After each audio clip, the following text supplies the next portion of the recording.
Kidney transplant racket का cyber connection, police का बड़ा खुलासा। पुलिस जांच में सामने आया कि किडनी ट्रांसप्लांट रैकेट का सीधा संबंध साइबर अपराध की दुनिया से है।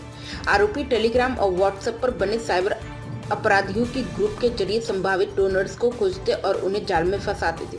डोनर्स को पहले छोटे छोटे टास्क देकर उनका भरोसा जीता जाता था, फिर उन्हें पैसे दिए जाते थे। जब व्यक्ति पैसों की जरूरत पड़ जाती थी तब गिरोह के सदस्य उसे किडनी डोनर बनने के लिए भारी रकम का लालच देकर राजी करते थे। इस मामले में आरोपी शिवम का बयान दर्ज करने के लिए 10 इन्वेस्टिगेशन ऑफिसर रवाना हो चुके हैं। इसके बाद शिवम की पुलिस कस्टडी रिमांड के लिए कोर्ट में अर्जी दी जाएगी।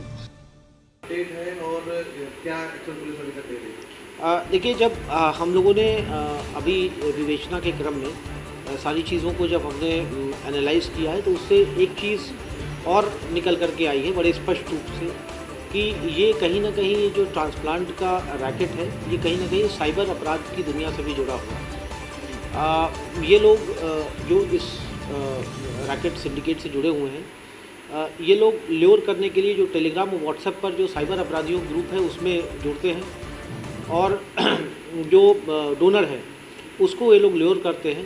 पहले छोटे छोटे टास्क दे करके फिर उसको कुछ पैसा मिलता है और फिर जब उसकी नीड जब उसकी बढ़ जाती है तो फिर ज़्यादा पैसे के लिए फिर उसको लोग किडनी ट्रांसप्लांट के लिए डोनर बनने के लिए अप्रोच करते हैं।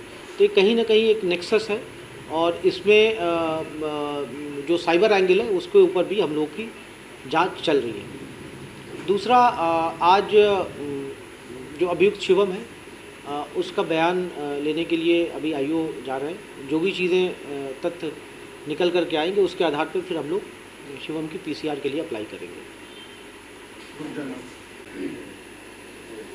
सर, क्या अभी तक कुछ जांच में निकल आया है कि जो डोनर आयुष था इसका भी साइबर ठगों के साथ कुछ कनेक्शन था या जमीन बेचने का मामला था या कुछ ऐसा था, कुछ निकल के आया? देखिए, जो चीज़ें अभी तक हमारी जांच में आई हैं और जब पूछताछ की गई थी आयुष से भी जो डोनर है तो उसमें उसके द्वारा भी बताया गया था कि उसको दिल्ली बुलाया गया था, एक म्यूल अकाउंट खुलवाया गया था और म्यूल अकाउंट खुलवाने के बाद जो पैसे थे वो पूरे पैसे नहीं मिले थे।